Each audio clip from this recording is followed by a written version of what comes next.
Thank you, Mr. Chairman. Senate Bill 437 is intended to ensure that the people who vote in a municipal utility district elections truly live in the community where such districts are to be established.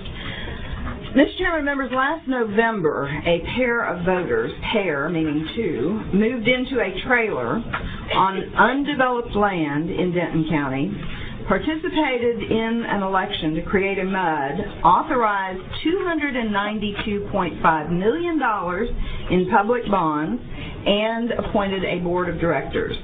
These individuals have no ties to our community. They are unlikely to pay a dime in taxes that will be needed to pay off the debt.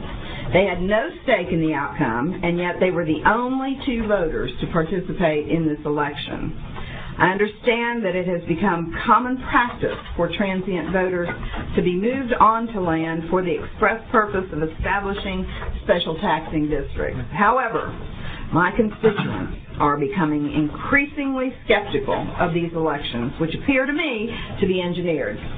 Senate Bill 437 seeks to ensure that the individuals participating in these elections are truly a part of the community where a MUD is established. I do have a committee substitute, Mr. Chairman. Senator Nichols sends out committee substitute Senate Bill 437. Well,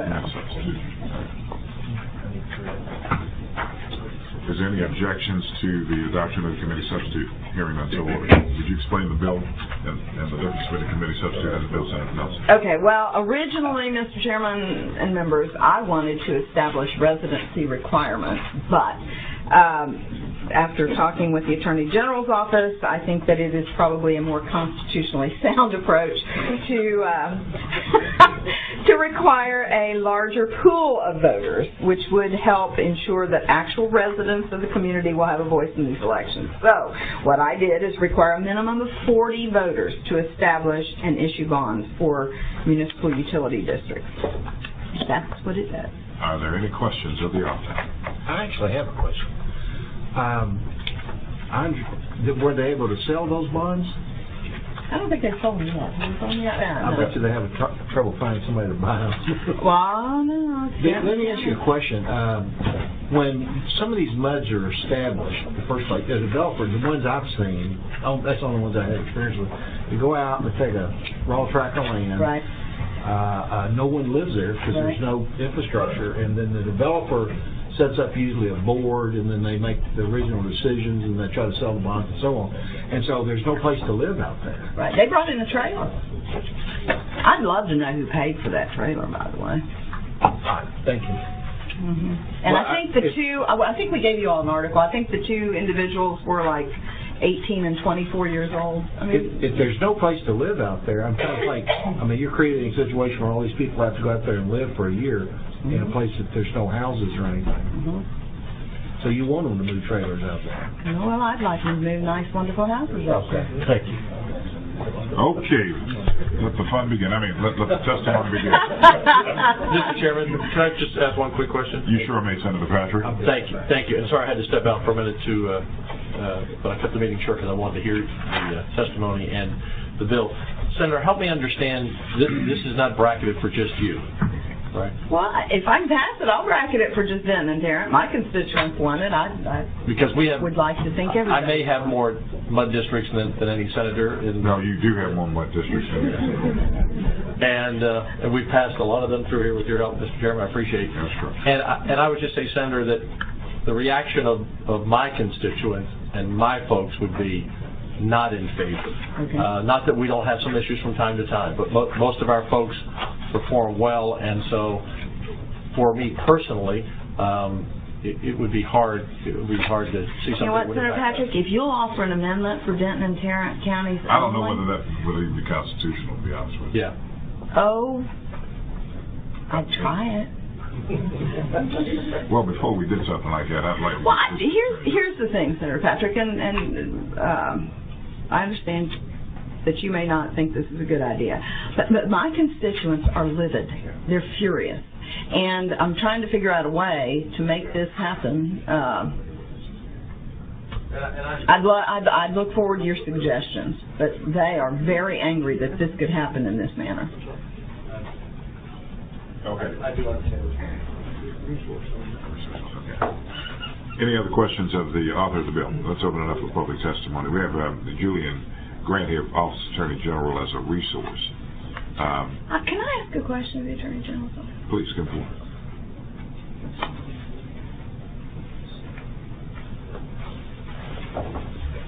Would you please state your name, sir? Julian Grant with the Office of the Attorney General. Okay. You heard this exchange. Would it be legal for me to bracket it for Denton and Tarrant? We can't really express our view people on constitutionality because we may have to actually represent the state. So I hope you understand. Okay. Good answer. Thank you very much for that testimony. That's all of the questions? That's all the questions. Thank I you know very some much. other lawyers I'll ask. Okay. We have Doug Holcomb here with the Texas Commission on Environmental Quality. Doug, where are you? Come up here for a second.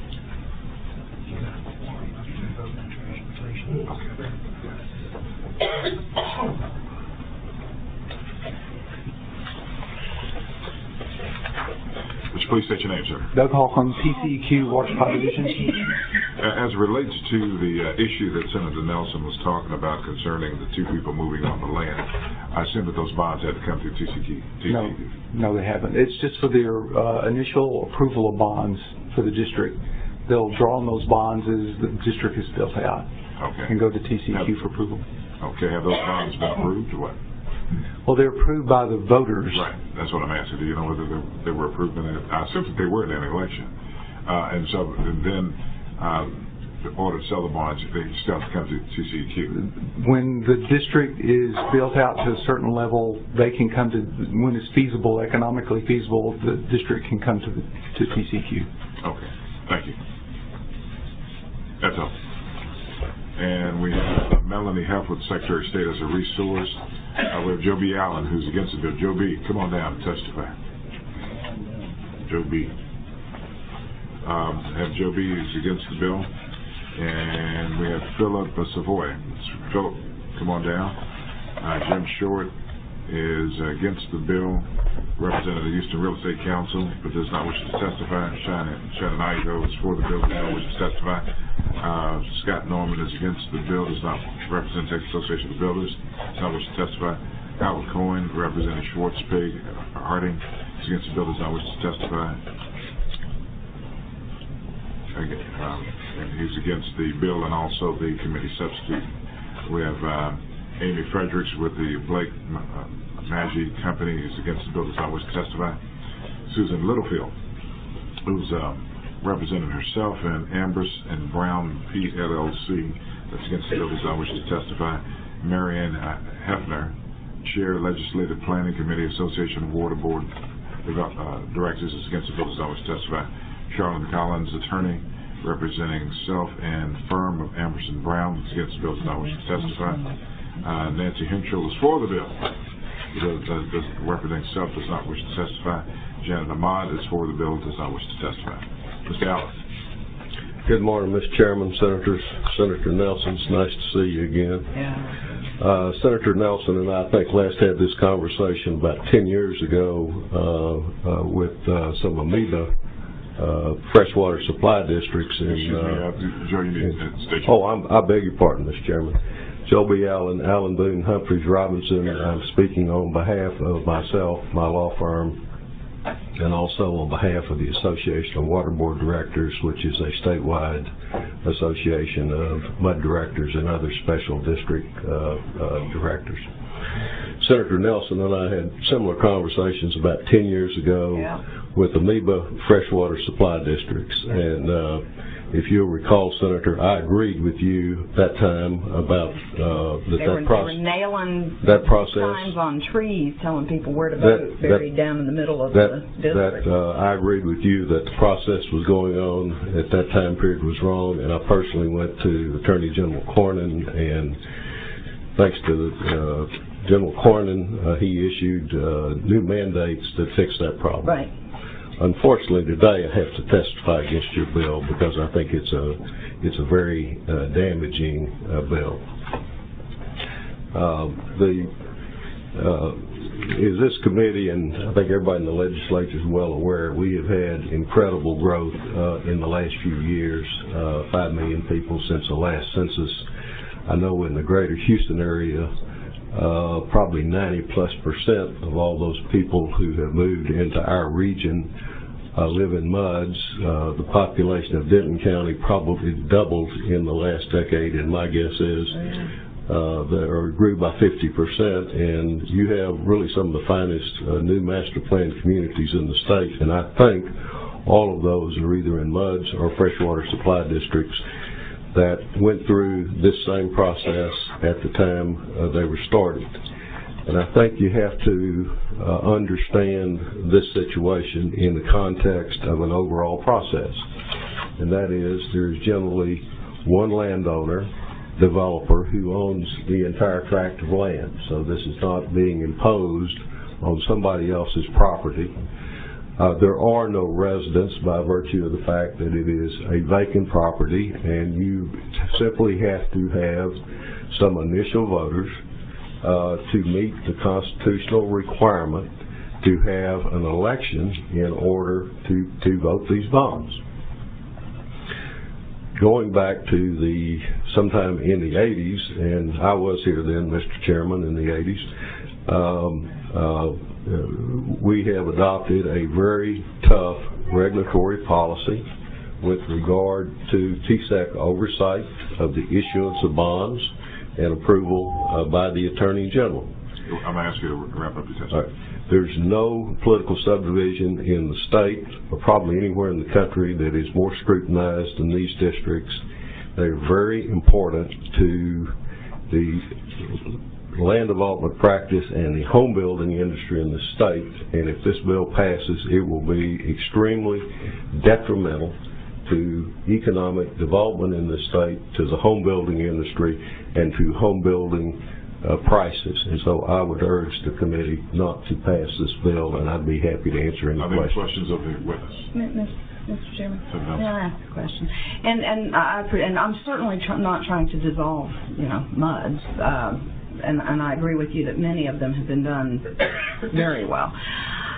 You understand the problem. The people that I represent are very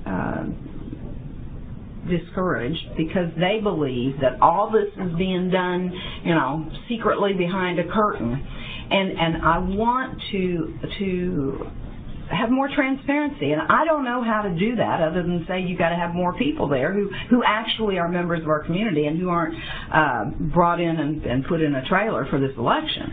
So, and every person that has come into my office in opposition to this, I have asked, and I haven't gotten any answers yet.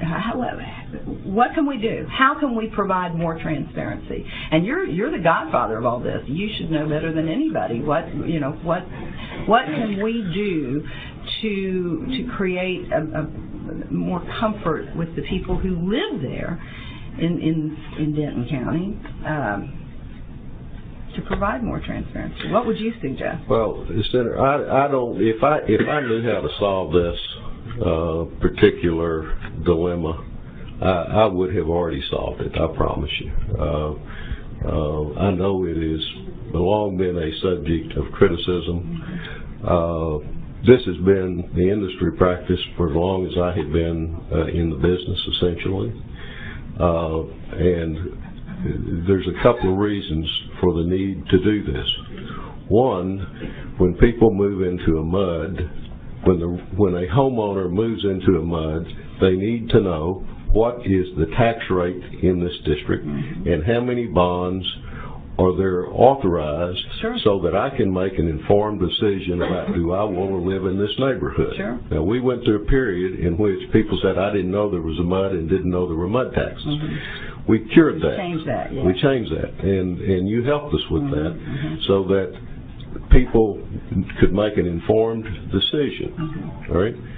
Secondly, the reason we need to do this is that to do one of these 1,000-acre projects, and I watched the news article on this deal. It's 1,000 acres of raw land, and I'm sure in a high-growth area.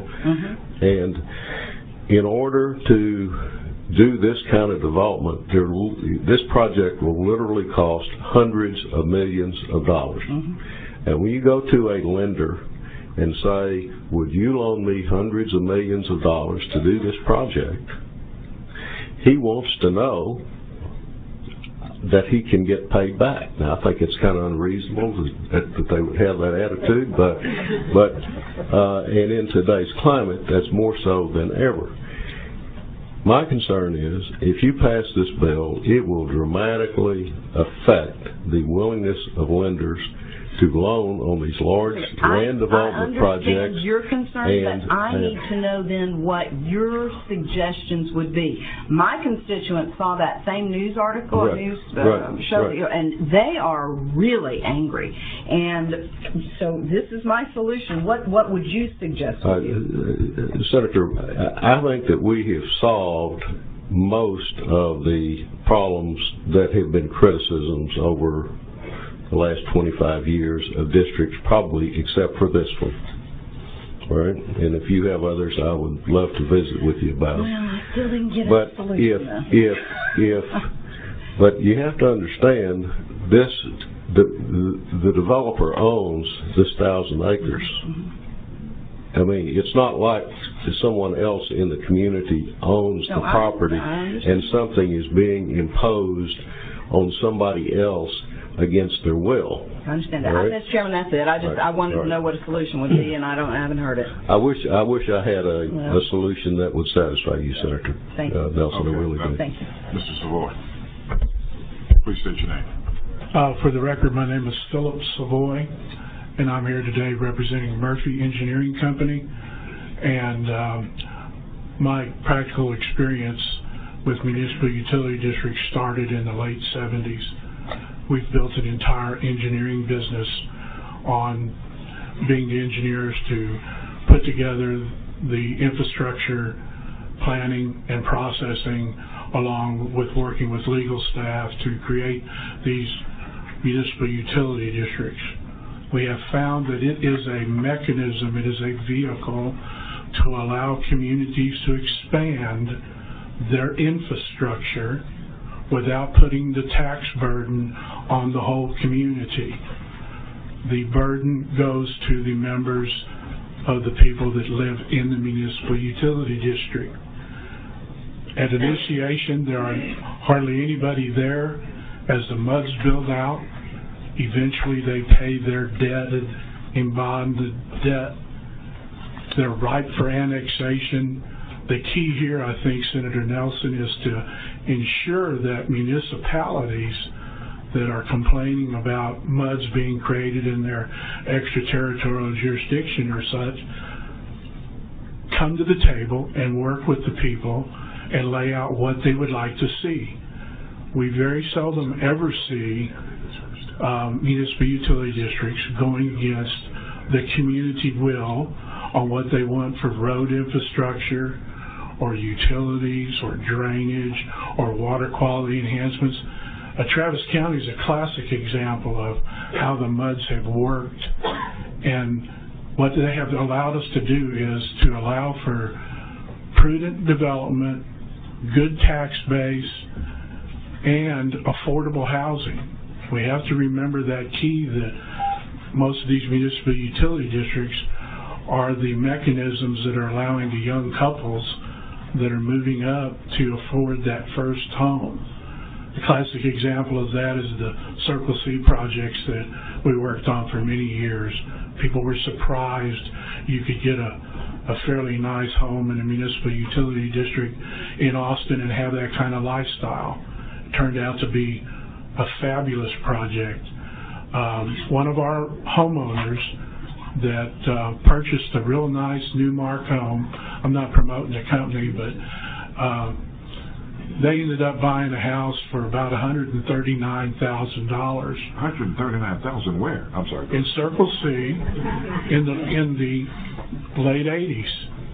That particular house, I watched that house because I'm kind of proud of that project. That house is on the tax rolls at $375,000. it's been a bargain for that family who now owns I'm it. going to have to ask you to wrap up your testimony. And all I can suggest, Senator Nelson, is ask the communities to participate with the developers that are doing the MUDs and ask them to get in the give and take process. Don't sit on the sideline and shoot at one another, but All right, thank you, Mr. get them in the room. Thank you very much. Does anyone else like to testify for or against Senate Bill 437 on committee substitute thereto? Bill would be left pending. Thank you. Thank you. Thank you, Mr. Chairman. Thank you, members. Senator Gagos, I would ask to be recognized on Senate Bill 1233.